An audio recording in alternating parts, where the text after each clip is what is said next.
Imagine discovering a secret letter that could completely change everything we know about one of the most famous events in history.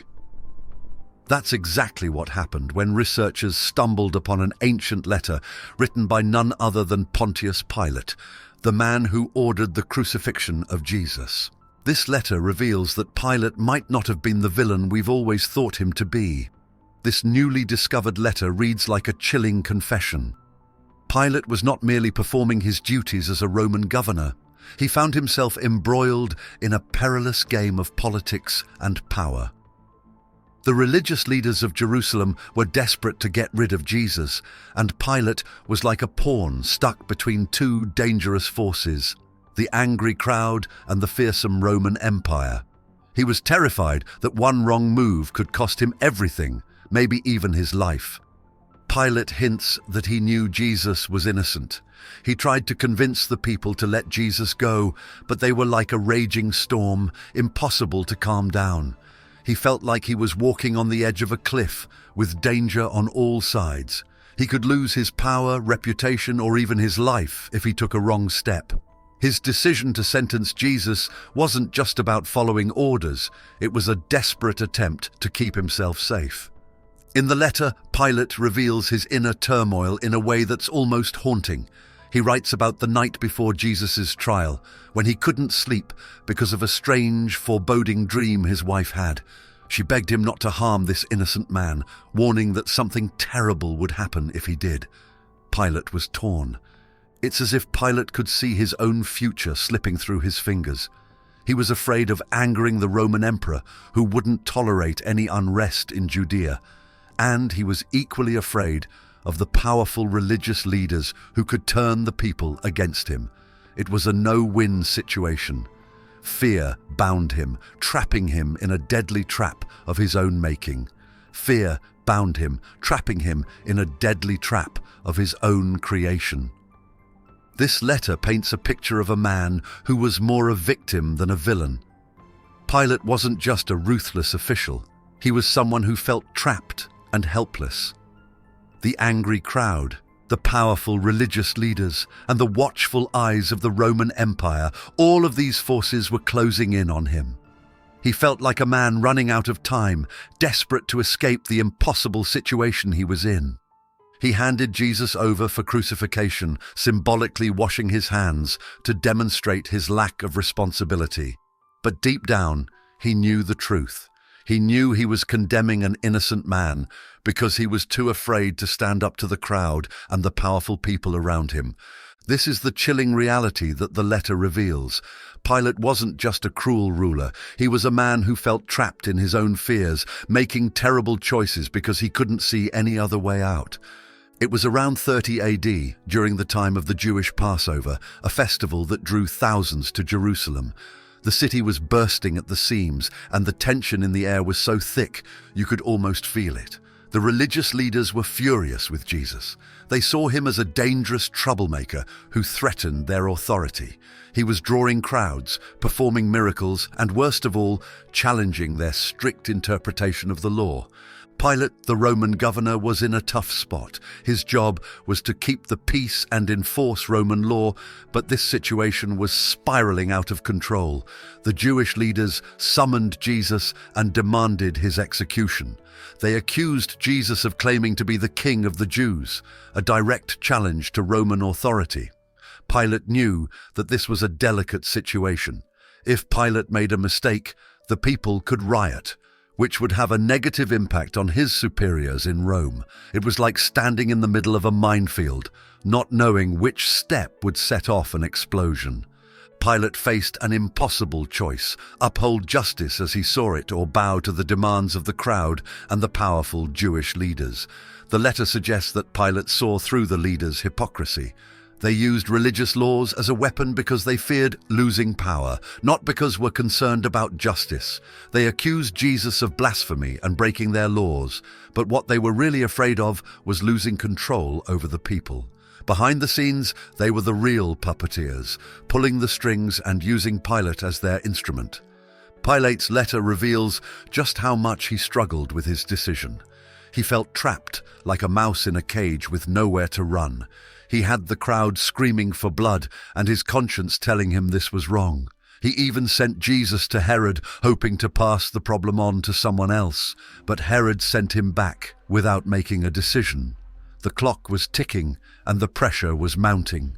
His wife also added to his anxiety. According to the letter, she had a terrifying dream about Jesus and warned Pilate not to have anything to do with this innocent man. But Pilate was stuck. He couldn't just ignore the situation. The religious leaders were practically foaming at the mouth, threatening to accuse Pilate of disloyalty to the emperor if he didn't act. For Pilate, defying them could have catastrophic consequences. He could lose his position, or worse, his life. It was as if he were trapped in a dark tunnel, and the only way out was through a door he was too afraid to open. In a desperate attempt to distance himself from the situation, Pilate performed a symbolic act that has echoed through history. He called for a bowl of water and washed his hands in front of the crowd, saying, "I am innocent of this man's blood." It was his way of saying, "This isn't my fault." But deep down, he must have known it wasn't that simple. Washing his hands couldn't cleanse him of the guilt he felt. It was like trying to wash away a stain that only got darker the more you scrubbed. The Jewish leaders, particularly the Sanhedrin, the highest Jewish council, were powerful and influential. They controlled the religious and social lives of the people, and they were determined to protect their authority at all costs. When Jesus began his ministry, preaching a message that challenged the religious status quo, the Sanhedrin saw him as a direct threat. They needed him gone, and they were willing to manipulate the political system to achieve their goal. But the Sanhedrin didn't have the power to execute anyone. Only the Roman governor could pass such a sentence. So they brought Jesus to Pilate, accusing him of claiming to be the king of the Jews, a charge that carried serious political implications. They knew this would catch Pilate's attention, because any claim to kingship was a challenge to Roman authority. Pilate could see through their intentions. He knew the Jewish leaders were using him as a tool to get rid of someone they saw as a nuisance. But he also understood the dangerous game they were playing. If he refused to act, he risked a riot that could spiral out of control. And if there was one thing the emperor hated, it was instability in the provinces. The Jewish leaders played on this fear. They told Pilate that if he didn't act against Jesus, he would be seen as disloyal to the emperor. This was a terrifying accusation. In the Roman Empire, loyalty to the emperor was everything. Any hint of disloyalty could lead to swift and brutal punishment. Every move Pilate made in the deadly game of chess seemed to push him closer to checkmate. In an unusual twist, Pilate tried to escape this dilemma by sending Jesus to Herod Antipas, the ruler of Galilee, who was in Jerusalem at the time. Herod had his own complicated history with Jesus. He had already executed John the Baptist, Jesus' cousin, and was curious about this new preacher who was stirring up the people. But when Jesus refused to perform any miracles or even speak in his own defense, Herod lost interest and sent him back to Pilate. This back and forth between Pilate and Herod shows just how desperate Pilate was to avoid making a decision. He hoped Herod would take the responsibility off his shoulders, but Herod didn't want to get involved. The situation resembled a conflict between two individuals, each apprehensive about potential burnout. Interestingly, this incident led to an unexpected alliance between Pilate and Herod. Before this, they had been enemies, but their shared involvement in Jesus' fate seemed to bring them closer. Political power can shift and change in unexpected ways, especially when driven by fear and self-preservation, as demonstrated by this bizarre friendship. From the beginning of his ministry, Jesus knew that his path would lead to the cross.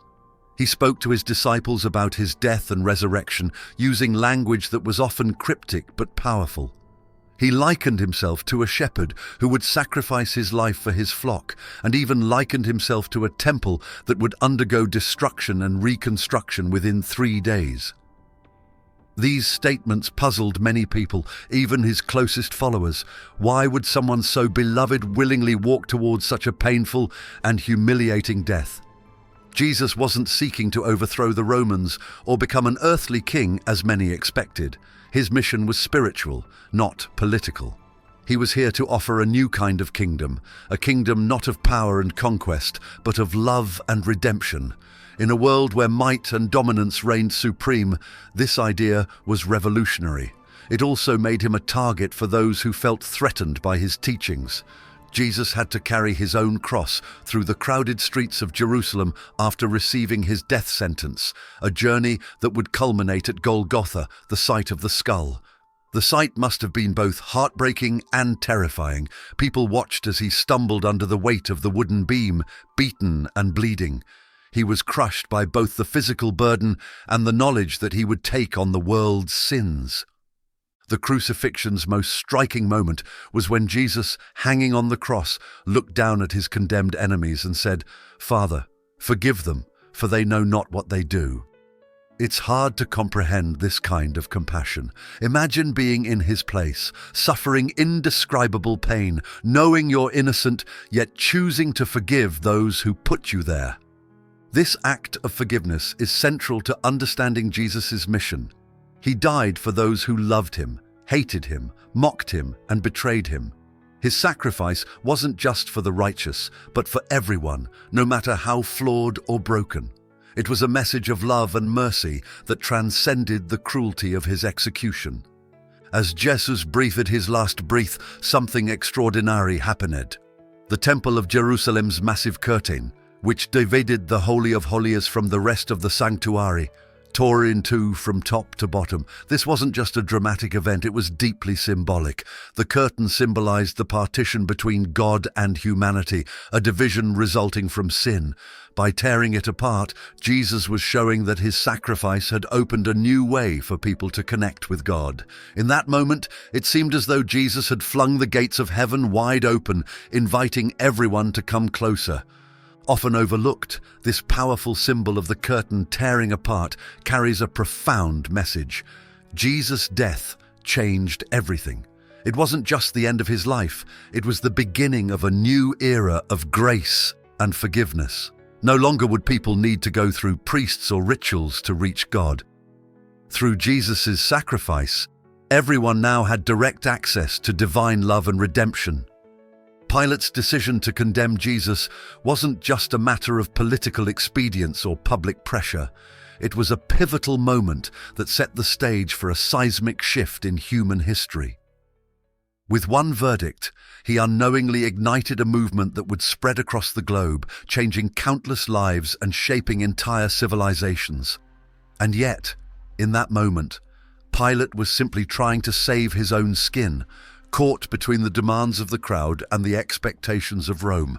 If you're finding this story as captivating and thought-provoking as we are, consider showing your support by hitting that super thanks button. Your generosity helps us keep creating engaging content and digging deeper into the mysteries and history that fascinate us all. Cross message resonates in churches and in people's hearts and minds worldwide. It speaks of a love so deep and a grace so vast that it can overcome even the darkest of circumstances. Jesus' death wasn't just an isolated event in history, it was a turning point that offered humanity a new way to understand forgiveness, compassion, and selflessness. In our own lives, we may not face choices as dramatic as Pilate's, but we all encounter situations where we are tempted to take the path of least resistance, to follow the crowd instead of our conscience. Pilate's story challenges us to think about those moments and to consider what it means to truly act with integrity, even when it's difficult. And then there's the other side of the story, the one of redemption and hope. Jesus' willingness to sacrifice himself, to forgive even those who condemned him, shows us a different way of living. It's a call to rise above our own fears and selfish desires, to reach out in love and understanding, and to offer forgiveness even when it's undeserved.